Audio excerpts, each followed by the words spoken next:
अब ये स्टोरी सुनाते हुए पता नहीं मुझे ऐसा क्यों लग रहा है कि मेरे ही पीछे कोई खड़ा है। दोस्तों, आज तक आपने इस चैनल पर बॉलीवुड की खबरों के बारे में और फिल्मों के रिव्यूज़ के बारे में सुना होगा, लेकिन आज इस चैनल पर कुछ भूतिया स्टोरी के बारे में चर्चा करेंगे। एक ऐसी कहानी बॉलीवुड की जिसे बहुत सारे लोग जानते हैं, लेकिन आप में से बहुत सारे लोग नहीं जानते होंगे। कहानी है साल 2002 की, जब राज फिल्म की शूटिंग ऊटी में चल रही थी। ऊटी में आपने वो गाना देखा होगा, जंगलों के बीच में। और उसके बाद जब शाम होती है तब पूरी टीम जो है एक होटल में जाती है जिसका नाम था फर्न हिल होटल। इस होटल में पूरी टीम रात को रुकती है और इसी होटल के ग्राउंड फ्लोर पर सरोज खान, जो कि कोरियोग्राफर थी, वो और उनकी पूरी टीम जो है उस कमरे में रुकती है ग्राउंड फ्लोर के। सब थक हार कर खा पी कर सोए हुए थे, लेकिन जैसे ही रात के 1-2 बजते हैं, वैसे ही होटल के पहले कमरे से तेज आवाज़ें आने लगती है। ऐसा लगता है कि कोई बर्तन उठाकर फेंक रहा है। बड़े बड़े फर्नीचर जो है ज़ोर ज़ोर से खींचे जा रहे हैं। उसकी आवाज़ इतनी भयानक थी, इतनी तेज थी कि सरोज खान की और उनके पूरी टीम की नींद खुल गई। वो सोचने लगे कि आखिर कौन सा ऐसा बेवकूफ़ है जो इतनी रात को होटल में, जो कि घर पे भी नहीं है, होटल में इतनी तेज शोर शराबा कर रहा है, फर्नीचर को खींच रहा है, उठा पटक कर रहा है, बर्तनों को फेंक रहा है। ऐसा क्या उसके बीच में हो गया है? कहीं कुछ झगड़ा वगैरह तो नहीं हो गया? तो ये आवाज़ तकरीबन आधे पौने घंटे तक जब चलती रही, बंद नहीं हुई, तो थक हार कर सरोज खान ने रिसेप्शन काउंटर पर फ़ोन लगाया कि भाई ऐसा कौन सा बेवकूफ़ इंसान है जो आपके इस होटल कमरे में फर्स्ट फ्लोर से आवाज़ें आ रही हैं, तेज़ गति से फर्नीचर खींचे जा रहे हैं, चीखने चिल्लाने की आवाज़ें आ रही हैं। कौन है आप? उसे जाकर रोकते क्यों नहीं है? लेकिन जैसे ही रिसेप्शन पर बैठे उस व्यक्ति ने सरोज खान को जो बातें कही, वो सुनते ही सरोज खान और उनकी पूरी टीम के होश उड़ गए। उस व्यक्ति ने कहा कि मैडम, ऊपर वाले जिस कमरे से आवाज़ें आ रही हैं वो कमरा तो सालों से बंद है, इनफैक्ट बहुत सालों से बंद है, वो खुला ही नहीं है, उसमें तो ताला लगा हुआ है। ये बात सुनकर सरोज खान सेटिस्फाई नहीं हुई।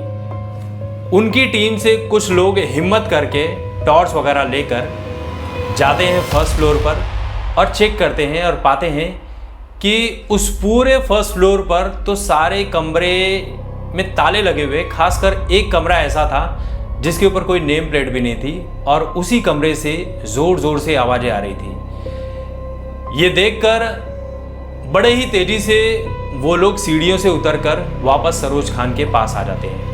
सरोज खान को वो सारी खबर सुनाते हैं और सरोज खान भी डर जाती हैं और अपने पूरे टीम के साथ वो होटल की लॉबी एरिया में बैठ जाते हैं और इंतज़ार करते हैं कि कब सुबह होगी और कब हम यहाँ से निकलेंगे। लेकिन इसी बीच बार बार वो आवाज़ें तेज़ गति से सरोज खान और उनकी पूरी टीम के कानों तक आ रही थी। जब सुबह हुई तो सरोज खान ने डायरेक्टर को बताया, बिपाशा बासु को बताया, सभी को बताया और उसके बाद पूरी टीम उस होटल को खाली करके निकल गई। लेकिन इसके पहले सरोज खान को बिपाशा बासु ने भी बताया कि जिस कमरे में वो बैठी हुई थी, अचानक से उस कमरे का तापमान जो है वो बहुत तेज़ी से गिरने लगा। हीटर चल रहा था लेकिन तापमान लगातार गिर रहा था और ऐसा लग रहा था कि जहाँ पर जिस सोफे पर बैठकर वो किताबें पढ़ रही थी देर रात, उस सोफे के पीछे कोई खड़ा था, पर्दे के पीछे से कोई देख रहा था। और इस तरह की तमाम घटनाएं जो हैं, आप जो ये टूरिस्ट साइट होते हैं उनके स्टोरी सेक्शन में भी देख सकते हैं कि उस होटल की ऐसी ही कई घटनाएं हैं जो लोगों को डराती रही, परेशान करती रही कि किस तरह से वो जो होटल तो दिखने में बड़ा सुंदर है, लेकिन कुछ लोगों ने अपने एक्सपीरियंस बताए कि होटल का जो टॉयलेट वाला एरिया था, वॉशरूम था, वो भी काफ़ी डरावना लग रहा था। ये होटल दरअसल साल 1844 में तैयार किया गया था, अंग्रेज़ों के ज़माने का होटल है। उसी तरह की नक्काशी है, बड़े बड़े दरवाजे हैं और जो रूप रंग बनावट थी वो पूरी अंग्रेजों की कारस्तानी ही दिख रही थी। और ये होटल बनाया गया था उस वक्त के मैसूर के महाराजा के लिए। ये मैसूर के महाराजा का महल हुआ करता था, लेकिन बाद में धीरे धीरे ये जो है होटल में तब्दील हो गया। अब कुछ लोग इसको लेकर कहानियां सुनाते हैं कि मैसूर के जो महाराजा थे उन्हें नृत्य देखने का बड़ा शौक था, तो उनके एरिया में, राजमहल में जो था वो होटल, वहाँ पर एक ब्रिटिश नर्तकी थी जो नाचती गाती थी। तो महाराज उससे बहुत खुश हो गए, उससे प्यार के चर्चे चलने लगे। इस तरह की बातें कही जा रही है, अब इसमें कितनी सच्चाई है वो आप ही जानते होंगे। उस महिला से महाराजा को प्यार हो गया, लेकिन धीरे धीरे बातें जब फैलने लगी कि महाराज को एक नर्तकी से प्यार हो गया, तो महाराज ने उसे रास्ते से हटा दिया, यानी उसको मारकर होटल में ही कहीं गाड़ दिया गया, या जो आसपास का जंगल वाला एरिया था वहीं पर गाड़ दिया गया। और कहा जाता है कि उस नर्तकी के नाचने की आवाज़ आती है। नर्तकी अंग्रेज़ों के ज़माने की जो गाउन्स वगैरह होती है उसे पहनकर होटल की लॉबी में देखी भी गई है। अब ये स्टोरी सुनाते हुए पता नहीं मुझे ऐसा क्यों लग रहा है कि मेरे ही पीछे कोई खड़ा है। कोई दिख रहा है तो कमेंट ज़रूर कर देना। दूसरी कहानी ये सुनाते हैं कि वर्ल्ड वॉर के टाइम पर जो सिपाही घायल हो गए थे उन्हें भी वहाँ पर आराम करने के लिए कमरा दिया गया था, जिसमें से बहुत सारे सैनिकों की मौत हो गई थी, तड़प तड़प कर मरे थे। तो वो सैनिक भी वहाँ पर अक्सर आते जाते दिखाई पड़ते हैं। अब इन सभी कहानियों में कितनी सच्चाई है वो हमें नहीं पता, लेकिन सरोज खान ने जो ये सच्चाई बताई थी राज फिल्म की शूटिंग के दौरान, ये कहानी बिल्कुल 100% सही है। और इस घटना के बाद उस होटल की बुकिंग वाली जो डिमांड थी वो एकदम से ही नीचे गिर गई। हालांकि जब इस वीडियो को सर्च कर रहा था मैं, तब मेरे सामने ट्रिगर्ड इंसान निश्चय मल्हान की वीडियो आ गई। वो उस होटल में 48 घंटे के लिए रुके हुए थे।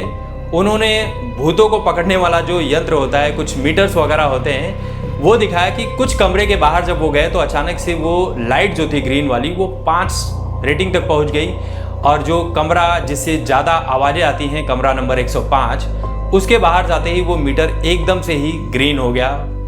5 सिग्नल जो उसके ग्रीन हो चुके थे। और ऐसा जहाँ पर वो आसपास का जंगल था वहाँ पर भी उन्हें कुछ ऐसी ही चीज़ें दिखाई पड़ी। हालांकि उस भूतिया वीडियो को निश्चय मल्हान ने बड़े ही मजाकिया अंदाज में बनाया था, लेकिन उसमें कुछ तो सच्चाई थी, उन्होंने भी ये माना था। अब आपको क्या लगता है? आपको इस भूतिया कहानी से, जो कि सच है, आपको भी ऐसी कोई कहानी उस होटल से रिलेटेड पता है? अगर आप उस होटल में कभी गए हुए हैं तो कमेंट सेक्शन में ज़रूर बताइए कि आपका क्या एक्सपीरियंस रहा है। ये वीडियो अगर आपको अच्छी लगी हो तो और भी लोगों तक शेयर कीजिए।